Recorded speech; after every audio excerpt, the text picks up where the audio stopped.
Bugun kimyoning asosiy tushunchalarini ko'rib chiqamiz, o'rganib chiqamiz. Kimyo fani 7-sinfda boshlanadi maktab darsligida. 7-sinfda boshida yozib qo'yibdi. Kimyo fani 3 ta narsani o'rganadi.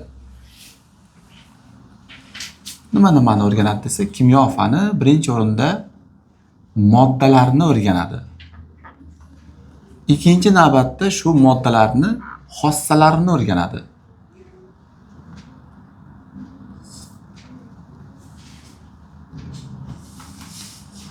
Va uchinchi navbatda moddalarni bir-biriga aylanishini o'rganadi.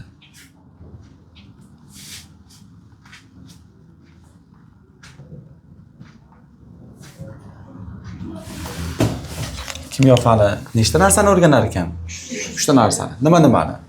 Moddalar, moddalarni, xossalarni va ularning bir-biriga aylanishi. Bundoq olib qarasangiz, uchala narsa ham modda deb boshlanyapti. Moddalarni, xossalarini va moddalarni bir-biriga aylanishini o'rganadi. Demak, kimyo asosiy o'rganadigan narsa nimani o'rganadi? Moddani o'rganadi. Ya'ni kimyo fani o'rganadigan predmeti barcha tabiiy sintetik moddalar yig'indisini o'rganadi. Organik, anorganik barcha moddalar to'plamini kimyo fani o'rganadi. Kimyo oldinlari bizdan oldin, ya'ni o'sha 50 yil oldin ximiya deb nomlangan. Ximiya fani. Masalan, otangizga, enangizga ayting-da, kimyo desang tushunmaydi. Ximiya fani o'qiyapman degan tushunadi. Ximiya. Undan ham oldin, ya'ni 50 yildan oldin, aytaylik 150 yil oldin yoki 150 emas, 500 yil oldin kimyo so'zi ximiya so'zidan kelib chiqqan va ximiya so'zi qora metal degan ma'noni anglatadi. Qora metal, ya'ni magnitga o'xshagan narsa bor-ku, xuddi shunaqa ximiya, qora rangli metal degan ma'noni anglatadi. Ya'ni o'sha qora metal sehrli bo'lgan. Sehrli tosh, mo'jizakor tosh degan ma'noni ham bildiradi. Xo'p, modda nima? Modda aniq kimyoviy tarkibga ega bo'lgan va tarkibi o'zgarmas bo'lgan narsa modda deyiladi. Hamma narsa modda deyilavermaydi. Misol uchun kompyuter moddami?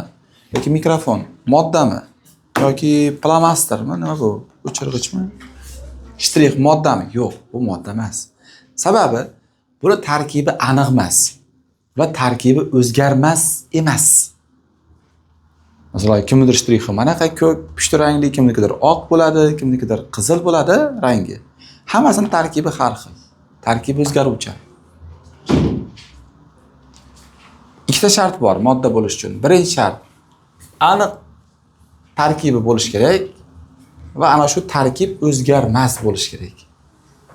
Keyinchalik o'zgarib ketmasligi kerak. Shunda uni biz nima deymiz? Modda deymiz. Endi moddalarga misol keltiraman. Misol uchun moddalarga osh tuzi, suv, shakar, kislorod, vodorod, metan, kaliy permanganat, kalsiy karbonat, is gazi, karbonat angidrid. Bular moddalar. Endi modda emas bo'lgan narsalarga, ya'ni ko'proq adashtirib qo'yadi, jism bilan moddani adashtirib qo'yadi ko'pchilik o'quvchilar. Jismlarga telefon, deraza, konditsioner, lampochka, soat, doska, devor, bular hammasi jismlar.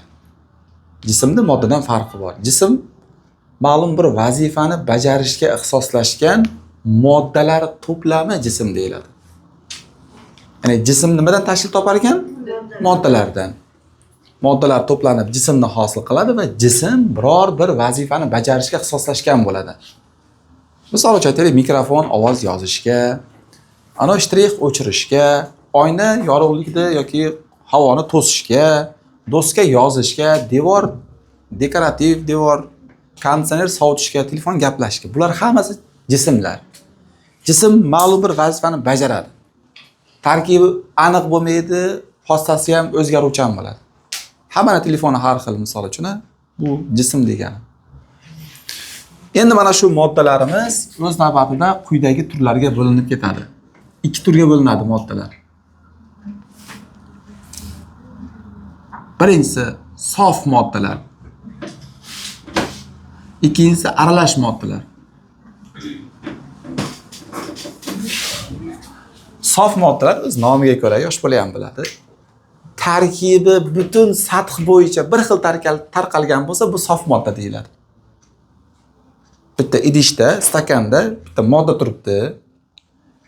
Shu modda sof moddami yoki aralashmami desa aytasiz. Agar o'sha stakanning hamma joyida stakan to'la turgan bo'lsa, tepasi ham, pasti ham, o'rtasi ham hamma yeri bir xil zarrachalardan tashkil topgan bo'lsa, uni sof modda deyaverasiz bunday aytganda. Har xil moddalar 2 yoki undan ortiq moddalardan tashkil topgan bo'lsa, buni nima deymiz? Aralashma deymiz. Va aralashmalar ham o'z navbatida 2 ga bo'linib ketadi yana. Birinchisi gomogen va heterogen. Gomogen aralashmada o'sha stakanning ichida 2 xil modda bo'ladi. Faqat bir-biriga zarrachalar shunday aralashib ketadiki, oddiy ko'z bilan siz ajrata olmaysiz. Masalan, suv bilan spirt aralashib ketsa, xuddiki uni sof modda degiz keladi. Sof modda emas, gomogen sof moddaga o'xshab ketadi. Suv bilan spirt aralashmasi bu gomogen aralashma hisoblanadi. Chunki suv bilan spirt aralashsa, uni siz oddiy ko'z bilan ajrata olmaysiz-da. Maxsus fizik usullar bilan distirlash, filtrlash, har xil usullar bor. Haydash yo'llari bilan gomogen aralashma ajratib olinadi. Demak, gomogen degani gomo degani bir xil degani. Bir xil tarkibga ega. Oddiy ko'z bilan ularni ajratib bo'lmaydi. Gomogen aralashmalariga shakar choy, nordon choy bor-ku, haligi nima deydi? Sho'r suv, shakarli suv, spirtni suvdagi eritmasi, Pepsi, Cola, Fanta, bularning hammasi gomogen aralashma. Heterogen aralashma, hetero degani har xil degani, ya'ni zarrachalarni oddiy ko'z bilan ko'rish mumkin. Heterogen aralashmalariga behini kompoti, behili sok bor-ku, dena. Shu heterogen. Sut heterogen, yog'i tepaga ajrab qoladi. Qum bilan shakar aralashmasi heterogen. Layqa suv bor-ku, daladagi ariqda oqadigan layqa suv, bu ham qaysiga kiradi? Heterogen. Sizga berilayotgan bir aralashmani gomogen heterogenligini mana kalla orqali, ya'ni bir xilmi, har xilmi, oddiy ko'z bilan ko'rsa bo'ladimi zarrachalar ajralib qoladimi, shunga qarab ajratib olasiz. Aniq pistonchi degan qoida yo'q. Va u aytganlarim tushmaydi baribir. Aqlni ishlatasiz. Demak, tarkibi bir xil bo'lsa, ya'ni butun sath bo'yicha bir xil tarqalgan bo'lsa, ikkita aralashma. Bu gomogen aralashma. Har xil bo'lsa, zarrachalari ko'rinib tursa, bu nima? Heterogen aralashma deyiladi. Tushundinglarmi? Ohak bor-ku, devorda oqlaymiz-ku. Shu gomogenmi, heterogenmi? Gomogen. Ohakli suv heterogenga kiradi. Nimaga? Sababi ohakli suvni qo'yib turib bitta oppoq bankaga, 3 litrli bankaga quyib qo'yingda, bir pas tursangiz, tepasi oqroq, tepasi rangsiz, pasti sutga o'xshab oppoq bo'lib qoladi. Bu ajraydi deganida, ajrab qolyaptimi? Demak, u heterogenga kiradi. Bu yoq tugadi. Endi sof moddalarimiz ham o'z navbatida yana 2 ga bo'linib ketadi. Sof moddalar 2 ga bo'linadi. Qanday desa, xo'p, anorganik va organik. Anorganik degani ikkinchi nomi no organik ham deyiladi. Mana organik tushuntiray, shuni g'ir teskarisi anorganik bo'ladi. Organik moddalar tirik organizmlarda uchrovchi moddalar. Tirik organizmga nima kiradi? Inson, hayvon, o'simlik. Shu uchalasini tarkibida uchraydigan moddalar to'plami nima deyiladi? Organik moddalar. Bu asosan uglerod va uning birikmalari bu organik moddalarni tashkil etadi. Ya'ni barcha organik moddalar tarkibida albatta qaysi element bo'lar ekan? Uglerod elementi bo'lar ekan. Ya'ni S deb qo'ydim. Shu uglerod elementi va uning birikmalarini o'rganadigan, tirik organizmlarda uchraydigan moddalar to'plami organik moddalar deyiladi. Bular bo'linib ketadi. uglevodorodlar, kislorodli birikmalar, azotli birikmalar, fosforli birikmalar, gidrosiklik birikmalar, ochiq zanjirli, yopiq zanjirli, to'yingan, to'yinmagan bo'lib, rosa ko'p turlarga bo'linib ketadi. Uni biz asosan maktab darsligi bo'yicha tushuntiradigan bo'lsam, 10-sinf bo'lganingizda o'tamiz. Siz hozir 7-sinfdasiz. Bo'ptimi? Tezda chiqib ketamiz, endi baribir o'tish kerak 7-sinfdan. Anorganik moddalar. Anorganik moddalar. Bular quyidagi katta sinflarga bo'lib o'rganiladi. Anorganik birikmalarning eng asosiy 4 ta sinfi bor. Birinchisi oksidlar. Bu katta sinf bu. Ikkinchisi asoslar, kislotalar va tuzlar. Anorganik birikmalarning nechta sinfi bor ekan? 4 ta sinf bor ekan. Oksidlar, asoslar, kislotalar, tuzlar. Bundan boshqa sinf yo'q. Ya'ni o'lik tabiat degani bu. Mana bu tirik deganimizda organik modda organizmda uchraydigan, tirik organizmda uchraydigan. Tirik organizmda suv, tuz uchraydi. Hop. O'sha tirik organizmlar uchraydigan anorganik moddalar ular. Tarkibida uglерод yo'q. Hop, oksidlarda umumiy holatda biz formulasini hamma oksidlar element va kisloroddan tashkil topsa, bunday moddalar biz oksidlar deymiz. Ya'ni kislorodni 117 element bilan hosil qilgan, ya'ni 118 element bor-ku, shundan bittasi kislorodda. Kislorodni qolgan 117 element bilan hosil qilgan birikmalari hammasi oksidlar deyiladi. Bunga 2-3 ta misol keltirib qo'yaman. Boshqa tikka qilib qo'yaman, ha? 3 marta menga qaradim. Oksidlarga mana suv, oksid, kalsiy oksid, oksid, natriy oksid, oksidga kiradi. Fosfor 5 oksidi oksidlarga kiradi. SO2 oksidlarga kiradi. Karbonat angidrid oksidlarga kiradi. Bular barchasi qaysi sinf vakili ekan?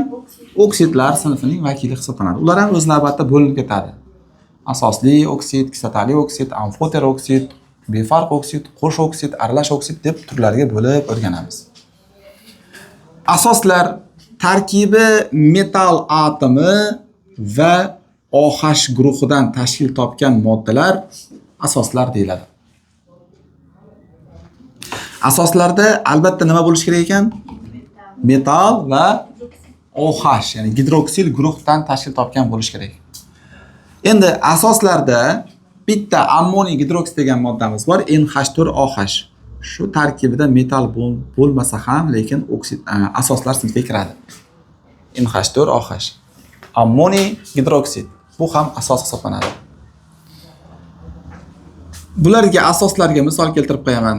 Natriy gidroksid, kaliy gidroksid, o'yuvchi kaliy, o'yuvchi natriy, kalsiy gidroksid, ohakli suv yoki so'ndirilgan ohak deyiladi. Yoki temir 3 gidroksid, zang deyiladi. Yoki mana nikel gidroksid. Asosan emas, 99.99% asoslarni faqat metallar hosil qiladi. Oksidlarni esa metallar ham, metal emaslar ham. Masalan, kalsiy metal, vodorod metal emas, fosfor metal emas, oltingurt metal emas, uglerod metal emas. Temir oksidi ham bor, temir 2 ovuch degan. Oksidlarni metallar ham, metal emaslar ham hosil qilish mumkin. Lekin asoslarni faqat kimlar hosil qilar ekan? Faqat metallar hosil qiladi. Asoslar degan sinfning ikkinchi nomi ham bor. Bu gidroksidlar ham deyiladi. Asoslar sinfi yoki gidroksidlar sinfi. Chunki hammasida OH borligi uchun gidroksidlar ham deyiladi. Kislotalar umumiy formulasi vodorod atomi va kislota qoldig'idan tashkil topgan murakkab moddalar kislotalar deyiladi. Mana bu qisqartma so'z. KQ kislota qoldig'i. Vodorod atomi va kislota qoldig'idan tashkil topgan murakkab moddalar kislotalar deyiladi. Vodorod atomi harakatchan bo'lish kerak. Misol uchun kislotalarga vodorod xlorid, nitrat kislota, sulfat kislota, karbonat kislota, siz ko'proq eshitgansiz, fosfat kislota, H3 botur, mana shu sinflarga kiradigan vakillar hisoblanadi. Ertaga sizga mana bunday moddalar berilsa, bu qaysi sinfga kiradi desa, qaysi sinfga deymiz? Sitalarga. Mana OH bor bo'lgan moddalar kelsa, asoslariga, element bilan kislorod birikkan bo'lsa, buni oksidlarga degan sinfni bilishingiz kerak. Buni ichini olinishi, u ilarda kimyoviy xossalari, nomlanishini alohida o'tamiz. Siz shunchaki hozir misollarni bilib olsangiz bo'ldi. Tuzlar. Tuzlarning umumiy formulasi metal atomi va kislota qoldig'idan tashkil topgan moddalar, murakkab moddalar tuzlar deyiladi. Tuz desa biz faqat natriy xlor osh tuzini tushunmaymiz. Tuz bo'lish uchun metal va kislota qoldig'idan tashkil topgan bo'lsa bo'ldi. Mana shular tuzlar deyiladi. Masalan, tuzlarga natriy xlorid, kaliy nitrat, bu ham tuz. Yoki kalsiy sulfat, bu ham tuzga kiradi.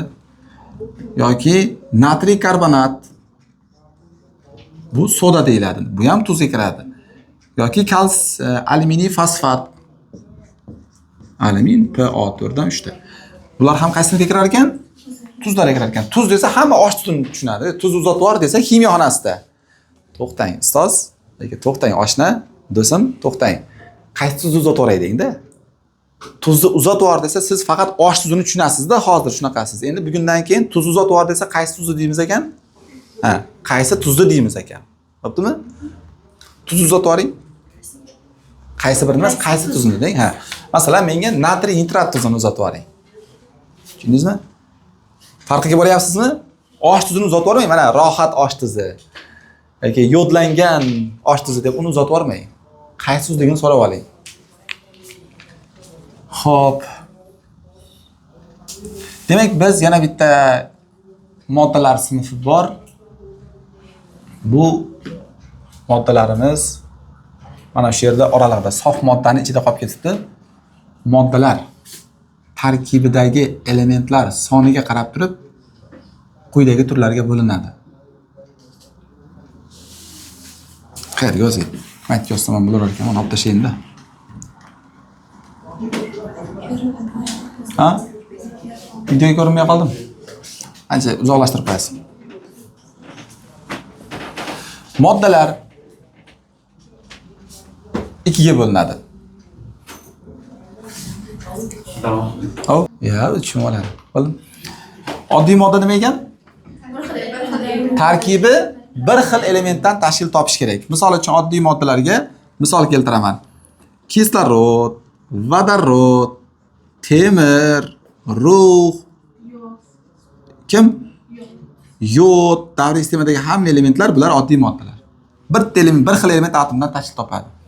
Murakkab moddalar esa ikki yoki undan ortiq moddalardan tashkil topadi. Ya'ni masalan suv, vodorod xlorid, natriy oksid, glyukoza C6H12O6, metan, amyak, is gazi yoki mana karbonatni aytib qo'yaylik, ko'proq taniydi. Bular murakkab moddalar bo'lib, tarkibida ikki yoki undan ortiq element atomlardan tashkil topgan bo'ladi. Bir xil element atomlardan tashkil topsa qanaqa modda? Oddiy modda. Ikki yoki undan ortiq elementlardan tashkil topsa, uni biz murakkab modda deb ataymiz. Mana shu oddiy moddalar ham o'z navbatida, ya'ni ikkita katta sinfga bo'linib ketadi. Oddiy moddalar ikkiga bo'linadi. Birinchisi metallar, ikkinchisi metal maslar. Metallar mana shular ichida masalan temir, rux, mis, kadmiy degan elementlarimiz bular metallar bo'lsa, metal maslarga esa kislorod, vodorod, azot, ftor, xlor, uglerod, fosfor, oltin gugurt, inert gazlarning barchasi bular metal maslar hisoblanadi. Metallar va metal maslar bir-biridan kimyoviy va fizik xossalari bilan bir-biridan farqlanadi. Davriy sistemada metallar jami 96 ta. Ya'ni 118 element bormi? Shundan nechtasi metallar ekan? 96 ta. Qolgan 22 tasi esa metal maslar hisoblanadi.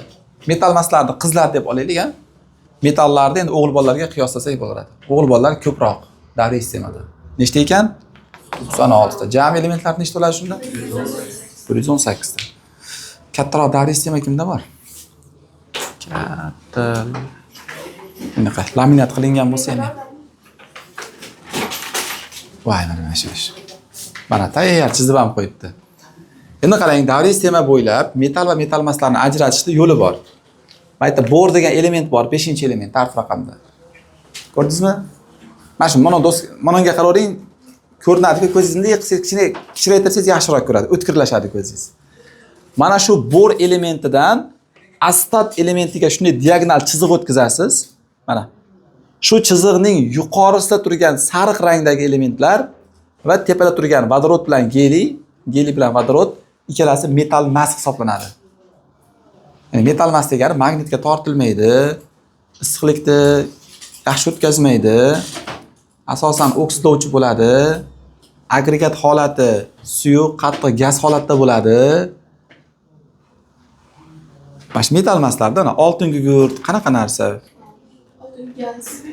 Oltin gugurt qattiq modda, sariq rangli, kukunga o'xshaydi, unga o'xshaydi, un. Unda sarig'i. Keling, oshna. Kecha matematikaga kirdingizmi? Ko'chiruvdik-ku soat 3:30 ga. Domla ketib qo'yaptilar. Demak, metal maslar nechta ekan? 22 ta. Kimdan kimga diagonal chiziq o'tkazamiz ekan?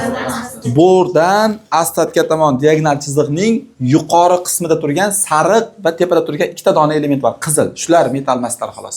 Lekin mana shu diagonal chiziqning tepasida turgan ko'klar turibdi-ku. Mana ko'k rangdagi elementlar bular metallar hisoblanadi. Ha? Aslat o'zi ham metal emas. O'q o'tgan chiziqlar ham metal emas. O'q o'tgan ham, bor ham, kremniy ham, mishak ham, tellur ham, astat ham ular metal emaslar. Ana shu o'qqa tegib qolgan hammasi metal emas. Xo'pmi? Endi metallar davriy sistemani qayerda joylashgan desa, mana shu bordan astatga tomon chiziq o'tkazganimizda, shu chiziqni pastda turgan qizil deysizmi, sariq deysizmi, ko'k deysizmi, yashil deysizmi, hammasi metallar. Tushundinglarmi? Endi bu davriy sistemaga qaranglar. Xo'p, men element aytaman, metal emasligini aytasiz. Xo'p, galli metal, kadmiy kumush, selen. Selen qayerda turibdi? Mana qarang, bunday chiziq tortganingizda nariyoqqa chiqib qoladi. Bor, ruteniy, metal. Ko'klar hammasi metallar.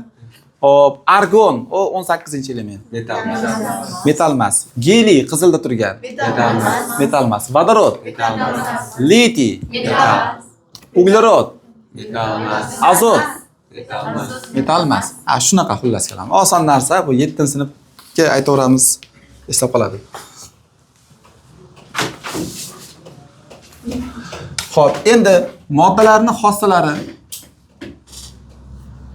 Aytib yozaveringlar, sig'may qolar ekan.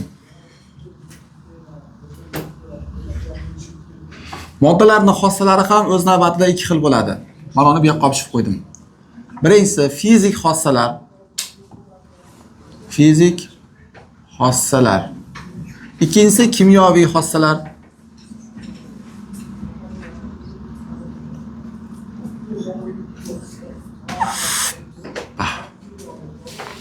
Fizik xossalar, ikkinchisi kimyoviy. Masalan, siz bitta moddasiz, rosa chiroyli moddasiz. Sizda ikki xil xossangiz bo'ladi. Birinchisi sizda fizik xossangiz, ikkinchisi kimyoviy xossangiz. Sizda fizik xossangizni tashqaridan ko'rsa bo'ladi. Tashqarida ko'rinadigan xossalar moddaning fizik xossalari bo'ladi. Misol uchun, moddaning rangi, hidi, ta'mi, zichligi, suvda eruvchanligi, qaynash harorati, suyuqlanish harorati, agregat holati bu moddalarning fizik xossalari hisoblanadi.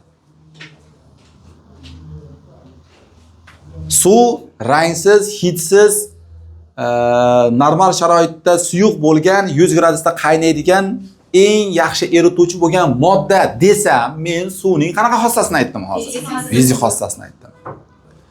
Suv juda ko'p metallar bilan ta'sirlashib tegishli gidroksidlarni hosil qiladi desamchi. Kimyoviy xossasini. Ya'ni kimyoviy xossasi deganda ana shu moddaning reaksion qobiliyatlari tushuniladi. Ya'ni kim bilan kirishadi, nima chiqadi, qanaqa kirishadi? Shiddatli kirishadimi, sekin kirishadimi, o'rtacha kirishadimi, qanday sharoitda kirishadi? Mana shular hammasi reaksion qobiliyat deyiladi. Moddalarning reaksion qobiliyatlari o'sha moddaning kimyoviy xossasi hisoblanadi. Siz fizik xossalarni yaxshilab bilib oling, bilmaganingiz hammasi kimyoviy bo'ladi, bunday aytganda. Fizik xossalarga, demak, moddaning nimasi kiradi? Moddaning rangi, ta'mi, hidi, zichligi, ya'ni qattiq yumshoqligi, zichligi, Shakli. va bo'pti, shakli, ya'ni bo'pti. TS, TQ qilib qo'yaman buni. Suyuqlanish temperaturasi, qaynash temperaturasi degani. Bo'ptimi? Bu qisqartirish shunaqa deyiladi. Xo'p, zichligini yozdik. Eruvchanligi masalan 100 gram suvda 30 gram eriydi natriy xlor desa, natriy xlorda eruvchanligi bu fizik xossasi hisoblanadi-da. Kimdir issiq suvda yaxshi eriydi, kimdir sovuq suvda yaxshi eriydi. U uning fizik xossasi hisoblanadi, kimyoviy xossasi emas. Osh tuzi 100 gram suvda 20 gradusda 30 gram osh tuzi erisa, osh tuzi 40 gradusli suvda, issiq suvda aytaylik 60 gram eriydi desak, u natriy xlorning fizik xossasini aytyapmiz-da, kimyoviy xossasi emas u. Bu eruvchanligi deyiladi. Ta'mi, hidi, zichligi, keyin agregat holati.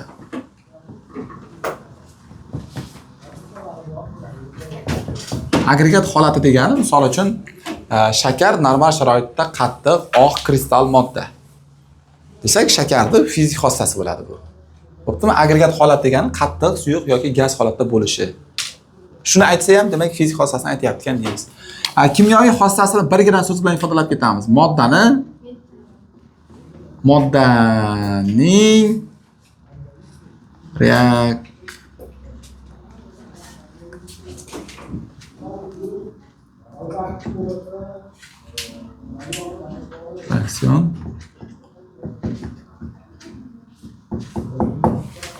moddaning reaksion qobiliyatlari to'plami uning qanaqa xossasi deyiladi?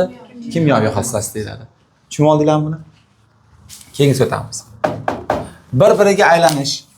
Moddalarning bir-biriga aylanishi hodisa deyiladi.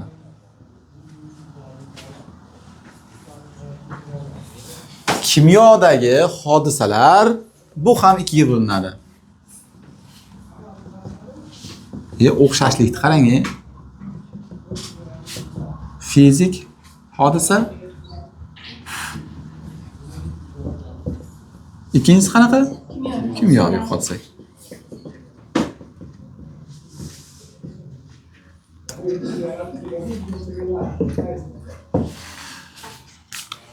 Hamon qarang. Xossa ikki xil bo'ldi. Hodisa ham ikki xil bo'lyapti. Eng qizig'i bo'linishi ham bir xil, nomi ham bir xil ekan. Bu ham fizik hodisa, kimyoviy hodisa. Fizik hodisa, kimyoviy hodisa. Bu ham yumshoq qattiq, bu ham qattiq bunday x. O'xshashligini qarang. Farqi nimada? Mana xossa deganda mana bu qizni tashqi ko'rinishi yoki ichki ko'rinishi. Ichkari kirsa qop-qorong'i bo'ladi. Bu ichki yoki tashqi ko'rinish haqida. Biz hodisa deganda jarayonni tushunyapmiz. Moddani ustida bo'ladigan jarayonlar ikki xil bo'ladi. Moddani ustida bo'ladigan jarayonlar, birinchisi, agar tarkibi o'zgarmasa, u fizik hodisa. Modda nimadir o'zgarishga uchraydi, moddaning tarkibi o'zgarmaydi. Tarkibi degani bir-biriga ulanish ketma-ketligi, moddaning umumiy xossalari o'zgarmaydi. Prosta shakli o'zgaradi, joyi o'zgaradi, agregat holati o'zgaradi, lekin moddaning asosiy tarkibi, fundamental tarkibi saqlanib qoladi. Bu fizik hodisani beradi. Agar moddaning tarkibi ham o'zgarib ketsa, xossasi o'zgarib ketsa, rangi o'zgarib ketsa, ta'mi o'zgarib ketsa, u bo'ldi, tamom. Kimyoviy hodisaga uchrabdi deymiz. Demak, hodisalarni ikkiga bo'lamiz ekan. Fizik hodisalarda asosiy qonun modda tarkibi o'zgarmasa qanaqa hodisa deyiladi? Fizik hodisa deyiladi. Hop, modda tarkibi o'zgarsachi? Kimyoviy hodisa deyiladi. Biz o'zi asli bu tarafini o'rganamiz, lekin ba'zi bir joylarda fizik hodisalarni ham berib bizni sal chalg'itadi. Kimyoda o'zi kimyoni o'tyapmiz, fizikani o'tmayapmiz, lekin fizik hodisalarni ham biz bilib qo'yishimiz kerak-da. Fizik hodisalarga nimalar kiradi? Fizik hodisalarga moddani erishi kiradi. Qizdirsang, sovunni qizdirsang suyuq holatga o'tadi. Shamni qizdirsang suyuq holatga o'tadi. Tapchkani qizdirsang suyuq holatga o'tadi. Zvachkani qizdirsang suyuq holatga o'tadi. Shakarni ham ma'lum bir temperaturada qizdirsang suyuq holatga o'tadi. Metallarni qizdirsang suyuq holatga o'tadi. Yoki biror bir tuzni suvda eritsang eriydi. Mana shu jarayonni barchasi qanaqa hodisa ekan? Fizik hodisa ekan. Erish. Xo'p. Agregat holatning o'zgarishi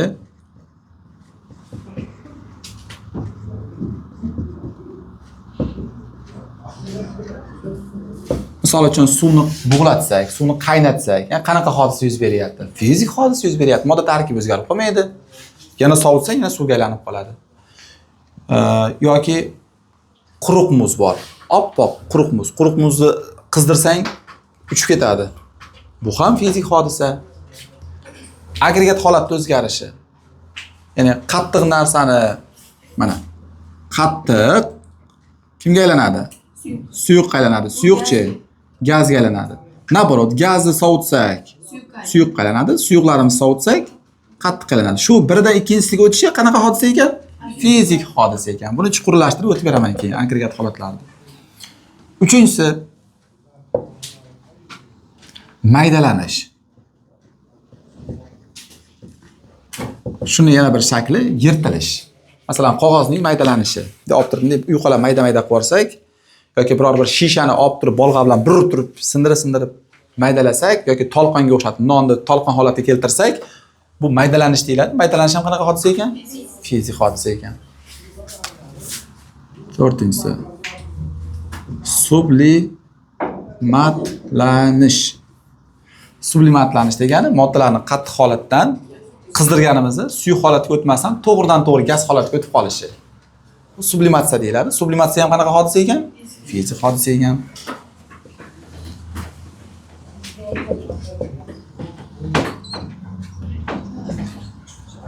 Keyingi jarayonlardan biri difuziyalanish. Difuziyalanish degani, masalan, men mana shu yerda atir sepsam, oxiridagi qizga yetib borishi, havoda uchib borib yetib borishi difuziyalanish deyiladi. Bu ham fizik hodisa. Difuziya ham fizik hodisa. Bir molekula orasida ikkinchi molekulalarning tarqalishi difuziya deyiladi. Difuziya degani tarqalmoq degani. Oppoq gidrolifga bitta qoshiqdimdek kola olasizda, qora rangli kolani olib turib, sekin qoshiqdagi kolani tomizsangiz, kola sekin tarqalib ketadi, qora rangli, ya'ni oppoq suvda tarqaladi. Shu jarayonlar nima deyiladi? Difuziyalanish. Fizik hodisa difuziyalanish deyiladi. Endi difuziyalanish degani faqat gazning tarqalishi emas havoda. Suyuqliklarning tarqalishi ham, qattiq moddalar bir-biriga ham jipslashib tursa, bir-biriga zarrachalari o'tadi. Bu holat ham difuziya deyiladi. Masalan uchun temirdan yasalgan partani ustiga alyumindan yasalgan bitta katta pichoqni tog'ni ustiga bostirib qo'yib 10 yil kutgin, mana temirdan yasalgan partani nima edi? Alyumin pichoqni ko'chirib olmasang yopishib qolgan bo'ladi. Bir-biriga zarrachalar o'tib ketadi. Prosta difuziyalanish qattiq moddalarda sekin sodir bo'ladi. Gazlarda tezda difuziyalanadi, suyuqliklar sekin difuziyalanadi, qattiqlar esa o'ta sekin difuziyalanadi. Shuning uchun qattiq moddalarda ko'rish qiyin. Bo'ptimi? Va boshqa holatlar. Hozir esimga kelganini yana yozib ketaman. Difuziyalanish, erish, maydalanish, bukilish, erish, difuziyalanish, sublimatlanish, agregat holatda o'zgarishi. Yo'q, zanglash narxiga kirib ketadi. Hozir esimga kelib qolsa aytaman. Bo'ptimi? Endi aslida gashtam olyapsizmi? Miya uchib qolmayaptimi ish qilib? Kimyoviy hodisalarga sizlarga misol aytishdan oldin, kimyoviy hodisa bo'lish uchun qanday belgilar kuzatilishi kerak? Shularni aytib beraman. Siz shu belgilarini bilib oling-da. Qanaqa belgilar kuzatilsa, siz kimyoviy hodisa deysiz. Xohlagan hodisani ajrata olasiz shunda. Agar hodisa natijasida gaz ajralsa, gaz chiqsa, u kimyoviy hodisa bo'ladi, albatta. Bo'ptimi? Mana o'zingiz laboratoriyada bo'ladimi, hayotda, turmushda bo'ladimi, uyingizda birorta ovqat achib qoldimi, yo'qmi degan achish ham bu kimyoviy hodisada. bilmoqchi bo'lsangiz, qopqog'ini bitta oching, agar pitrak bo'lib ko'piklar, nima, pufakchalar paydo bo'layotgan bo'lsa, gaz chiqayotgan bo'ladi va gaz chiqishi qanaqa hodisa? Kimyoviy hodisa. U ovqatni yeb bo'lmaydi. Gaz chiqishi, hidning o'zgarishi ham kimyoviy hodisa hisoblanadi. Bir balo hidli modda nobir balo hidli umuman boshqa hidga aylandimi, bo'ldi. Bu yerda kimyoviy hodisa yuz berdi. Gaz chiqsa, birinchi belgi, ikkinchi belgi cho'kma hosil bo'lsa, qizim mash kompotni ichmay qo'yavergin deydi. Ha, sen u qara tagiga g'alati bo'lib qoldi deydi. Bo'l, pishdi. U onangiz so'rayotgan bo'ladi. Kimyoni bilmaydi, lekin o'sha hayotiy tajribasi bor. Ha, o'sha gaz chiqishi, kompot ustida yoki qandaydir haligi nima ham chiqib qoladi ustiga. Oq narsa. Ha, nima deydi? Zamburug'mi bir bola? Ko'panaga bosib qoladi. Shunaqa bo'lsa ham tamom pishgan bo'ladi. Xo'p, uchinchisi gaz cho'kma va issiqlik chiqsa. Issiqlik chiqsa ham, issiqlik yutilsa ham. Ya'ni idish, reaksiya bo'layotgan idish qizib ketsa yoki sovib ketsa ham, u yerda kimyoviy hodisa yuz berayotgan bo'ladi va u kimyoviy hodisa deyiladi. To'rtinchisi yorug'lik nuri ajralsa. Yorug'lik nuri. Siz shu etib yonadi, o'chib qoladi-ku, keyin yo'qolib qoladi. Gugurt chaqqaningizda yonib, yorug'lik yonadi. Ya'ni gugurt chaqqanda uzoqdan bo'lsangiz, gaz chiqayotganini ko'rmasligingiz mumkin. Uzoqda bo'lsangiz, cho'kma cho'kayotganini bilmayotgan bo'lishingiz mumkin. Gugurtda qani domla cho'kma deyishingiz mumkin. Lekin yondimi, yonib o'chib qoldimi, demak u kimyoviy hodisa. Haligi narsaga adashtirib qo'ymang. Fosforlar o'zidan nur qaytaradi. Ba'zi bir mana merisalar palasa kiyim kiyib oladi, lampochka yoqsangiz yoki quyosh nuri tushsa o'zidan nur qaytaradi. U yorug'lik chiqishi emas u. Yorug'likning qaytishi, u aksi. U fizik hodisa, hech qanaqa kimyoviy emas, modda tarkibi o'zgarmaydi unda. Yorug'lik chiqishi, endi qarang. Bundan tashqari yonish, nimani bo'lsa yonishi, metanni yonishi, qog'ozni yonishi, fosforni yonishi, oltin gurtni yonishi, ko'mirni yonishi, hamma narsaning yonishi qanaqa hodisa ekan? Kimyoviy hodisa. Undan keyin oksidlanish eng ko'p keladi. Oksidlanish. Temirning oksidlanishi, misning oksidlanishi, ruhning oksidlanishi deydi. Hammasi bular kimyoviy hodisa. Elektroliz, gidroliz o'zi nimadan bilinib turadi?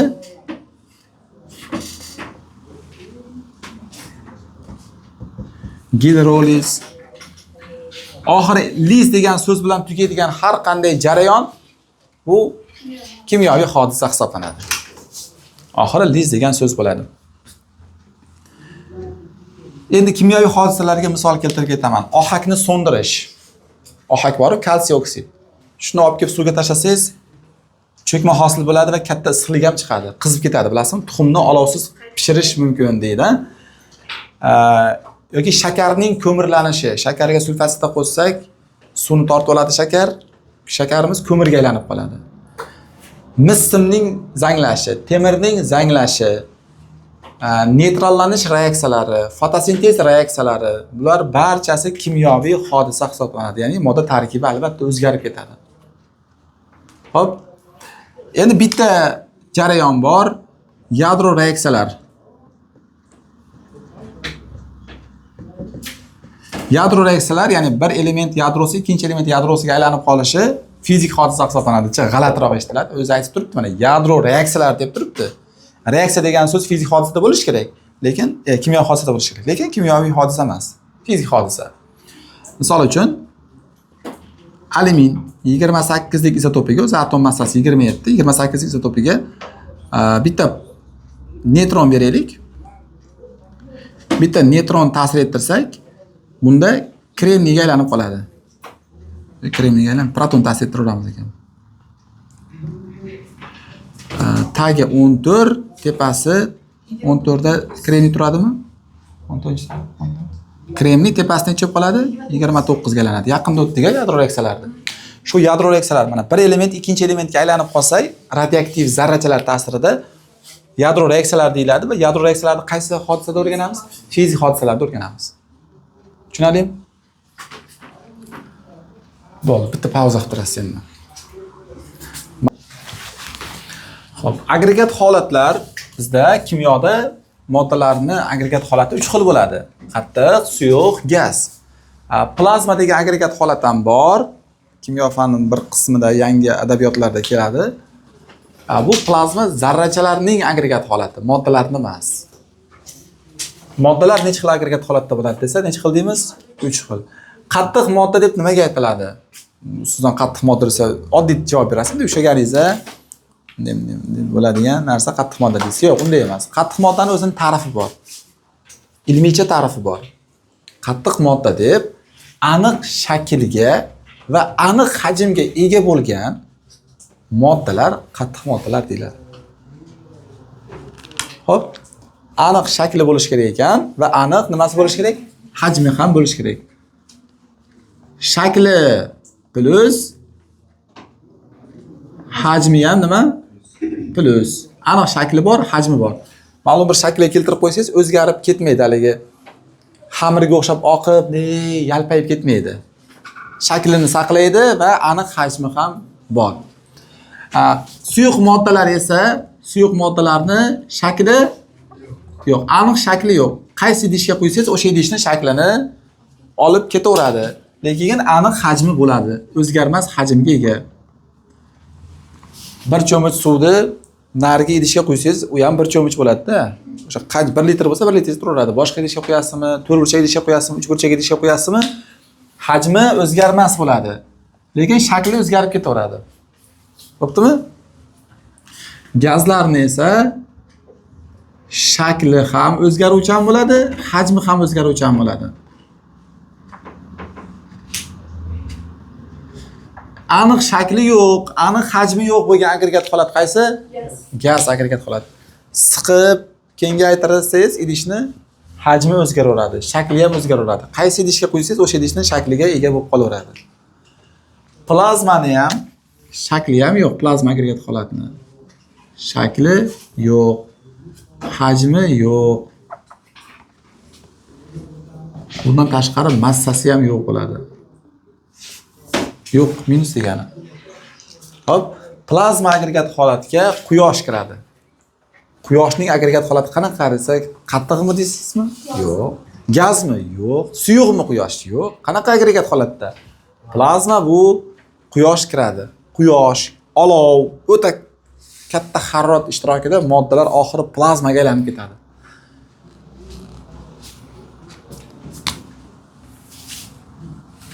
Moddalarning qattiq holatdan suyuq holatga o'tish jarayoni suyuqlanish deyiladi. Suyuqlanish yoki o'zimiz tilda aytganda erish ham deyiladi. Muzning erishi yoki muzning suyuqlanishi deyiladi. Hop, suyuq moddalarning gaz holatga o'tishi bug'lanish deyiladi. Nima deyilar ekan? Bug'lanish deyiladi. Ya'ni suyuq moddani yana qizdirsangiz, bug'lanib gaz holatiga o'tadi. Hop, gaz moddaning yana qizdirganimizda plazma holatiga o'tishi plazmoliz deyiladi.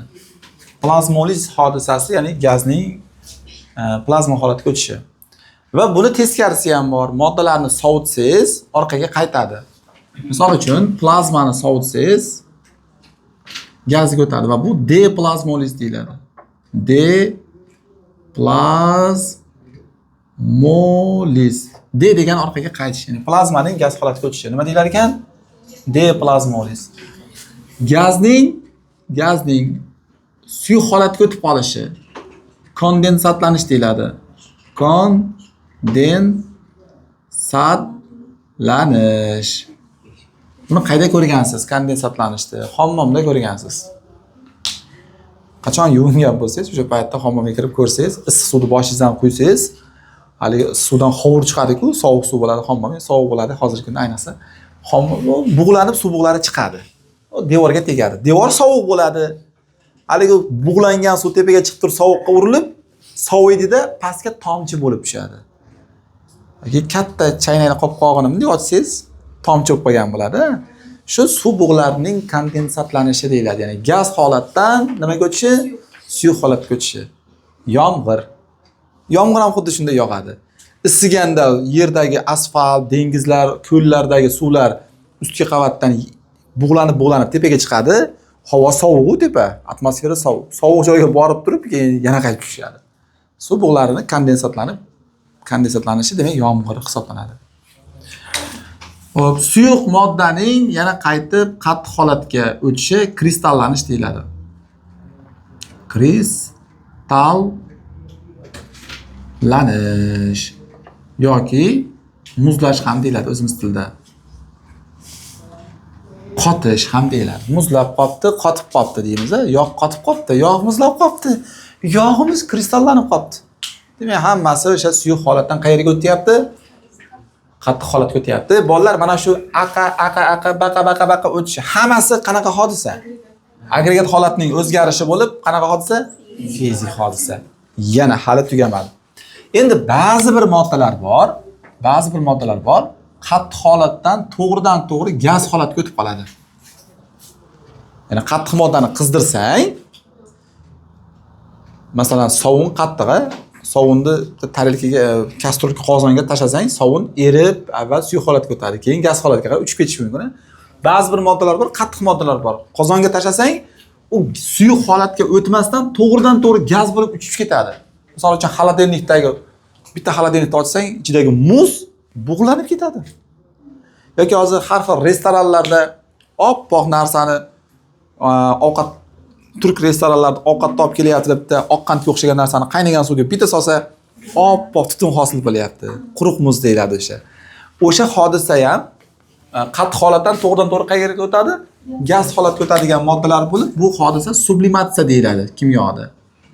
Sublimatlanish deyiladi. Sublimatlanish ham qanaqa hodisa ekan? Fizik hodisa. Va sublimatlanadigan moddalarga misol qilib, quruq muz. Quruq nima ekan buning ismi? Quruq muz. J2 bo'lsa, buning nomi yod. NH4 xlor, ammoniy xlorid,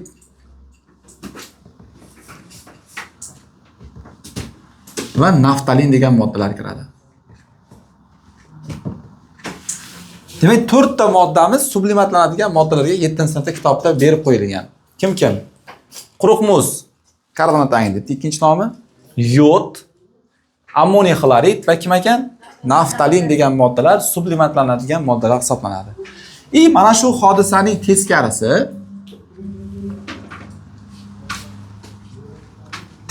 ham bor. Ya'ni gaz holatdan suyuqlik chegarasini o'tamasdan to'g'ridan-to'g'ri qattiq holatga ham o'tib qolishi mumkin va bu hodisa desublimatlanish deyiladi.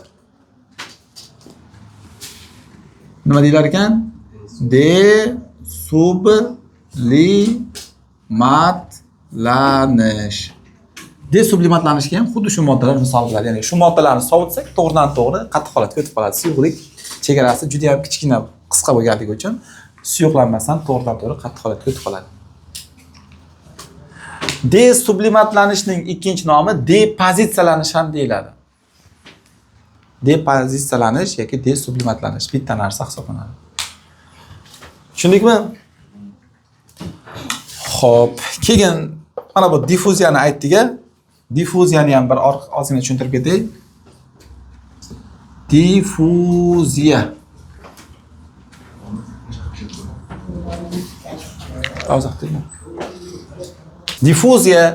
Difuziya hodisasini birinchi bo'lib Brown degan olim o'rgangan.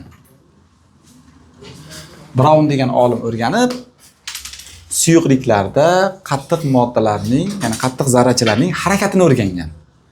Ya'ni suvga yod bor, qattiq yod, xuddi zvachkaga o'xshaydi, lekin suvda eriydigan modda. Yodni shunday tashlaganda yod butun suyuqlikni atrofiga tarqalib ketgan.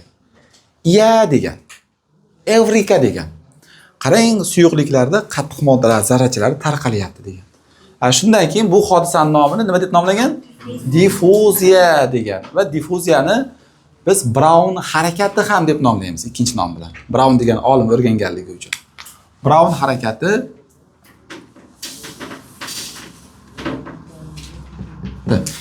endi shu diffuziyani tasvirlab ketishimiz kerak-da. Mana.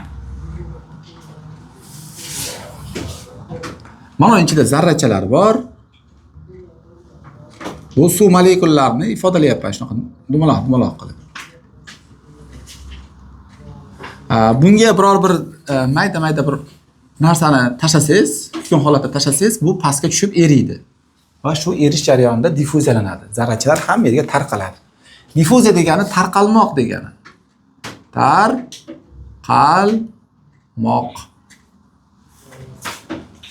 Nima ekan diffuziyaning nomi? Tarqalmoq degan ma'noni bildiradi. Diffuziyada ikkita qism bo'ladi, bolalar. Rasam men shunaqani yoqtiraman. Qarang, hamma yer bo'linib yotibdi. Ikkita. Kitobda ham bo'lib qo'ymaydi lekin. Diffuziyaning ikkita qismi bor. Birinchisi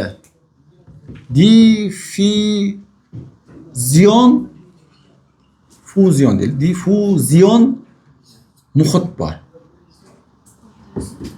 Va diffuzion faza bor. Diffuzion muhit bu miqdor jihatdan yoki hajm jihatdan yoki massa jihatdan ko'pi diffuzion muhit bo'ladi. Masalan, yuringlar bolalar, hammanglar bir sayohat qilib, hozir Dubayga boramiz desam, samolyotdan tushishimizga dubayliklar bizga muhit bo'ladi, biz dubayliklarga faza bo'lamiz. Biz diffuzion faza bo'lamiz. Hammamiz tarqalib ketamiz Dubayda. Bo'ptimi? Ular ko'p, biz nimamiz? Kammiz. Biz u yerda nimamiz? Fazamiz. Ular kim? Muhit. Endi dubayliklar bir Andijonga kvant o'quv markazini bir aylanib kelaylik deb turib, dubayliklar bu yoqqa kelsa samolyotda bir 10 kishimi, 20 kishimi kelib turib sayohatga kelsa, o'zbeklar nima bo'lamiz biz? Diffuzion muhit bo'lamiz. Dubayliklarchi? Faza bo'ladi. Tushundingmi? Demak, mana bu yerga ko'pi deb qo'ysam tushunarasizmi? Mana yerga kami deb qo'ysam tushunarasizmi? Qaysi zarracha tarqalayotgan zarracha faza bo'ladi, joy esa ularga muhit vazifasini bajarib beradi. Bu hodisalarda hammasi qanaqa hodisa deyiladi? Diffuziya deyiladi. Endi shular ichidan gazlarda tez sodir bo'ladi. Suyuqliklarda sekin sodir bo'ladi diffuziyalanish jarayoni. Qattiq moddalarda juda sekin. Qattiqda qiyin. Juda ham qiyin sodir bo'ladi diffuziyalanish. Ya'ni ikkita qattiq moddani bir-biriga tekkizib qo'ysang, yuzasini tekkizib qo'ysang, birini zarrachasi ikkinchisiga o'tishi juda qiyin. Eng tezi kim ekan? Gaz. Shunday qilib, gazlarda ham eng tezi bor. Diffuziyalanish tezligi eng katta bo'lgan gaz bu vodorod gazi hisoblanadi. Ya'ni diffuziyalanish tezligi gazlarning molekulyar massasiga bog'liq. Vodorod molekulyar massasi nechi? Yo'q-a? 2 deng. Ikkita turibdi-ku. Vodorod molekulyar massasi 2 bo'lganligi uchun mana bu joydan men vodorod gazini chiqarsam, mana bu tomondan esa karbonat angidrid degan gazni chiqarsam, mana bu nuqtadan, demak, qaysi biri tezroq narigi devorning boshiga yetib boradi? Vodorod yengil bo'lgani uchun birpas nariyoqqa hidi yetib boradi. Tushundingizmi? Shuning uchun atir olayotganingizda uchuvchan atir olsangiz, tezda u 2 metrdan nariyoqda turgan odamga seziladi. Og'irroq atirlar bor, ya'ni o'ta qo'yiq atirlar bor, mushkambarga o'xshaydigan. Ularni sepasiz, aytaylik 1 metr radiusda sizga oldingizga kimnidir hidi seziladi sizga. Xullas kalom. Atir sepishdan maqsad o'sha shirin hid bo'lishi. Eng diffuziyalanish tezligi katta bo'lgan gaz kim ekan? Vodorod ekan. Endi bitta misol qilib yozib qo'yaman. Karbonat angidrid deb yozib qo'yaman. Karbonat angidrid molekulyar massasi 44 bo'lgani uchun 44 gram taqsim mol bo'lgani uchun bu nisbatan diffuziyalanish tezligi kichikroq. Diffuziyalanish tezligini o'lchaydigan formula bor. Tezliklar nisbatini o'lchaydigan molyar massa 1 taqsim molyar massa 2 ning ildizi ostida teng bo'ladi. Mana qayerda? T2 taqsim T1 ning T1 ga nisbatiga teng bo'ladi. Buni ham yozib ko'rasizlar, masala kelganda ko'rib tushuntirib beraman. Ya'ni molekulyar massasi katta bo'lgan gazning tezligi kichkina bo'ladi. Molekulyar massa kichkina bo'lgan gazning tezligi katta bo'ladi. Tushundingizmi? Mana shu molekulyar massalar nisbatini topib turib ildiz olsak, tezliklarning nisbati kelib chiqadi. Buni aytdik. Sublimatsiyani aytdik, diffuziyani aytdik. Hop. Keyingi holat Olyaptimi videoga? Hali vaqt chiqarib turmayaptimi? 2 minut qoldi, 3 minut qoldi demayaptimi? Bo'ldi. Keyingi termin allotropiya termini. Allotropiya al degani ko'p degani. Al degani. Tropiya degani shakl degani. Allotropiya ko'p shaklli. Bitta oddiy moddani tabiatda turli ko'rinishda uchrashi allotropiya deyiladi.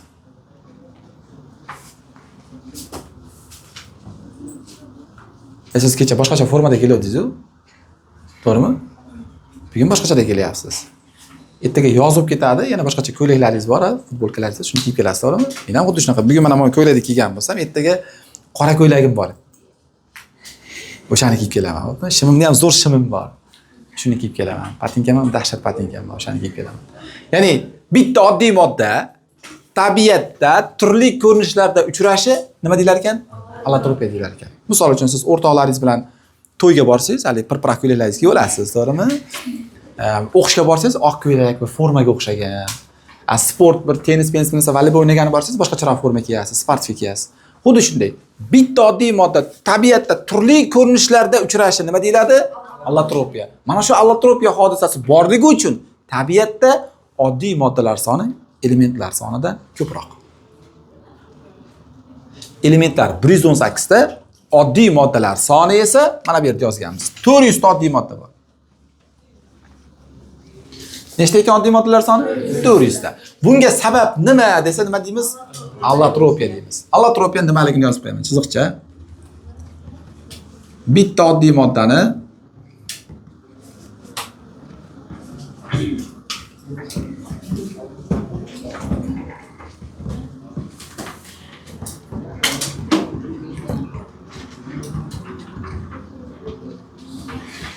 turli ko'rinishda uchrashi.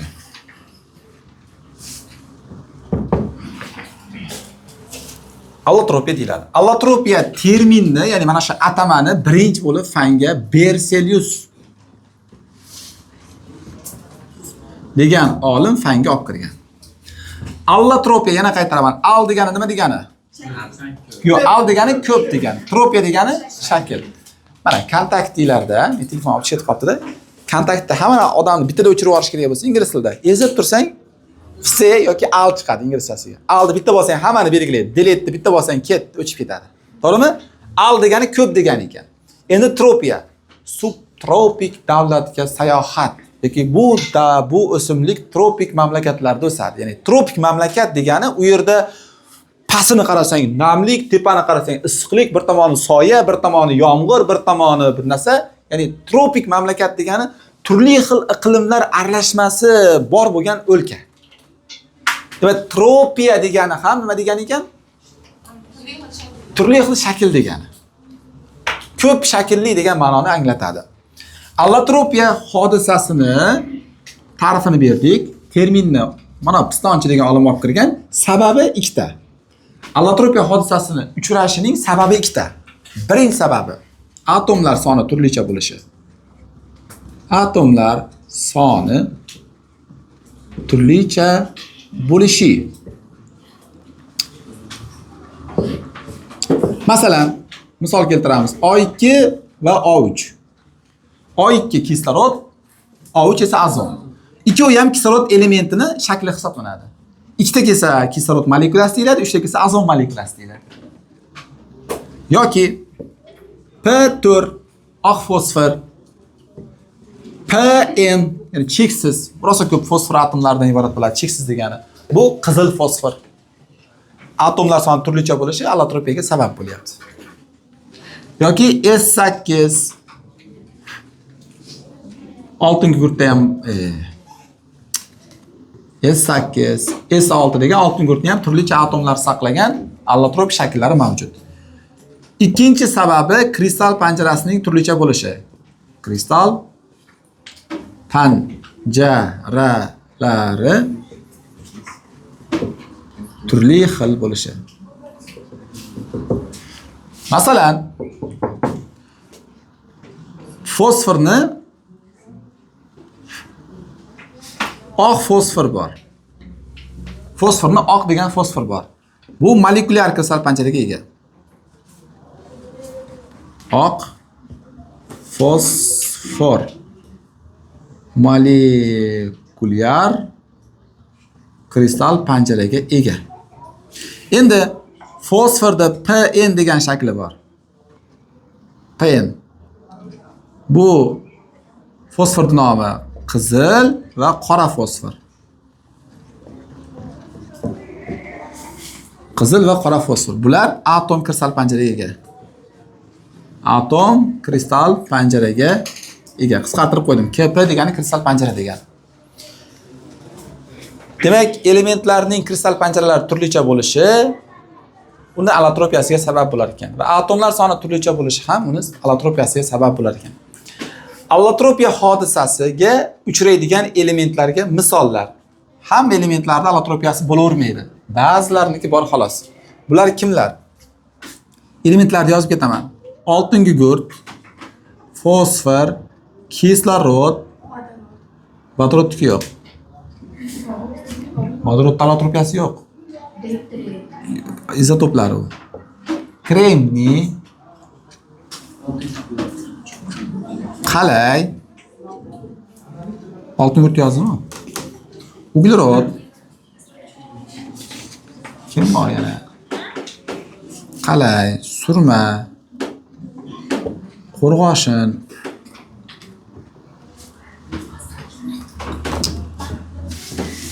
Hozir buni davriy sistemadan tushuntirish osonroq. Demak, mana shu elementlarimizda allotropiya hodisasi uchraydi va allotropik shakllari bor. Siz shakligacha yodlashingiz kerak. Aytib beraman shakllari, qanday shakllari borligini. Masalan, oltin gugurtni quyidagicha allotropik shakllari bor. Rombik, plastik, monoklinik, amorf degan shakllari bor oltin gugurt. Nechta bo'ldi? 4 ta. 4 xil shakli bor. Fosforning 3 xil shakli bor. Oq, qizil, qora fosfor.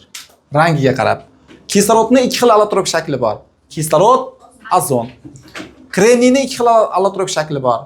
Kristal kremniy, amorf kremniy. Qalaydiki 2 xil allotropik shakli bor. Alfa qalay, beta qalay.